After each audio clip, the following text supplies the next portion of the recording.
Learn English through Stories H4 PDF. Adapted and modified by Kulwant Singh Sandhu. Contents: Adventures of Feluda. The Emperor's Ring. Part 2. The Emperor's Ring. Part 2. 2. The next day, we left for the Imambara after an early lunch. Baba and Duru Kaka went in the car. Feluda and I both chose to ride in a tonga. It was great fun. I had never ridden in a horse-drawn carriage before. Feluda had, of course. It was his view that a bumpy ride in a tonga was very good for one's digestion. Duru Kaka has such an excellent cook that I can see it's going to be difficult not to indulge myself, he said. So I think an occasional ride in a tonga is a good idea. Bumping through new and unfamiliar streets, we finally reached a place that the Tongewala said was called Kaiserbog. See how they've mixed Urdu with German? Feluda remarked. Most of the well-known Mughal buildings were around Kaiserbog. The Tongewala began pointing them out. There's Bacha Manzil, and that's Shandawali Baradari, and that's called Laku Fatak. The path led through a huge gate. This is Rumi Darwaza, we were told. Beyond the Rumi Darwaza was Machli Bhawan, which is where the Bara Imambara stood. I gaped, speechless, at its sheer size. I had no idea a palace could be so massive. We had spotted Duru Kaka's car from our tonga. We paid the Tongewala and went to join the others. Baba and Duru Kaka were talking to a tall, middle-aged man. Feluda laid a hand on my shoulder and spoke under his breath. Black Standard Herald.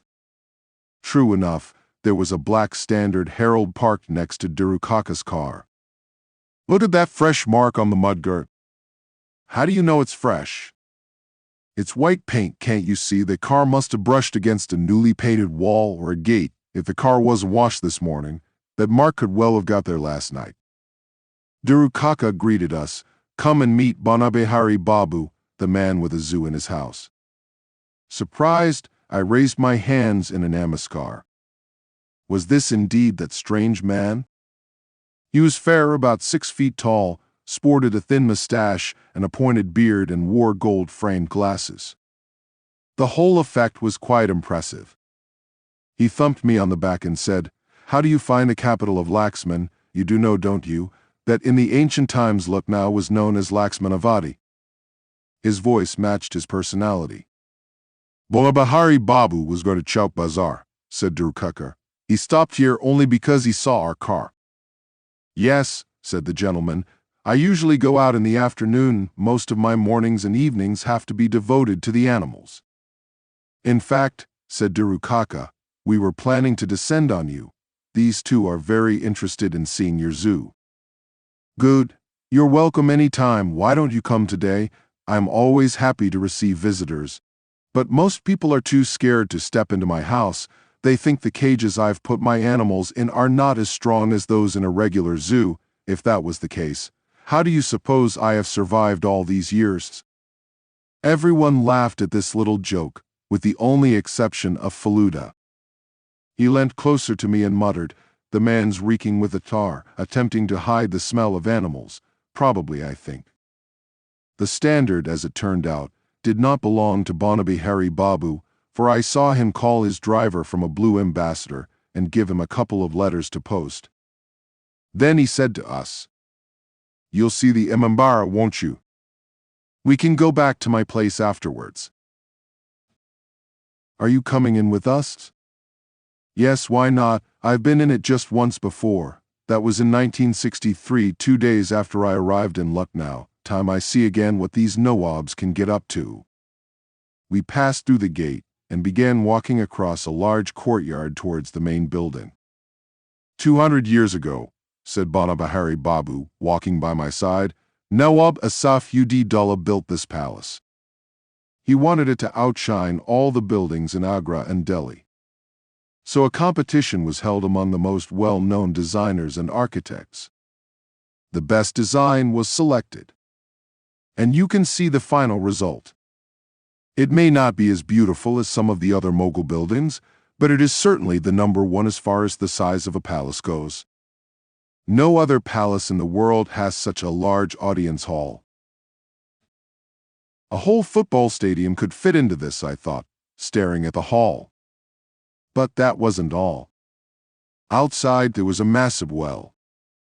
The Nawab had clearly thought big. The guide told us the well was used for punishing criminals. They were simply thrown into it, and no one ever saw them again. But what took my breath away was the bulbhelia. Little passages ran in all possible directions. No matter where I went or what corners I turned, it always seemed as though I was back where I'd begun. All passages were identical. Walls on both sides, a low ceiling, and in the middle of the wall, a tiny niche. The guide said that when the Nawabs played hide and seek with their queens, oil lamps used to burn in those little niches. The thought of flickering lamps in those spooky little passages gave me goose pimples. Feluda, I noticed, kept very close to the wall. But I couldn't understand why he was lagging behind all of us. Then I got totally absorbed in the excitement of going through the winding maze and have forgotten all about him until I heard Baba exclaim, "Oh, where's Felu?" I turned around quickly. Feluda was nowhere to be seen. My heart missed a beat. However, only a few seconds later, he reappeared after Baba called out to him. "If I were to walk so fast," he said, "I couldn't possibly get an idea of how the maze is designed." The door at the end of the last passage in the maze opened onto the huge roof of the Imambara. It had a wonderful view. One could see practically the whole of Lucknow from it. There were a few other people already on the roof. One of them, a young man, came walking towards Dirukaka, smiling. "Mahabir!" Dirukaka exclaimed, "When did you arrive?" 3 days ago. I always return to Lucknow at this time of the year. I'll go back after Diwali. I have 2 friends with me, so we're out sightseeing." "This is Pirlal's son," said Dirukaka. "He lives in Bombay. He's an actor." I looked at Mahabir. He was staring at Bonabihari Babu as though he had seen him before. "Have we met before?" asked Bonabihari Babu, echoing my thoughts. "Yes, I think so," Mahabir replied, "but for the life of me I can't remember where. I met your father once, but you were not here then." "Oh, I see," said Mahabir, embarrassed. "I must have made a mistake. Sorry. Well, I must get back to my friends. Namaskar." He left. He must be younger than Feluda, I thought. A good-looking man and very well built. Perhaps he was interested in sports. Bonabihari Babu said, "It might be a good idea to go to my place now. If you must see the animals, it's best to do so in daylight. I haven't yet been able to arrange lights in their cages." We paid the guide and went down. A staircase ran from the roof straight to the ground floor. Just as we came out of the gate, I saw Mahabir and his friends get into the Black Standard.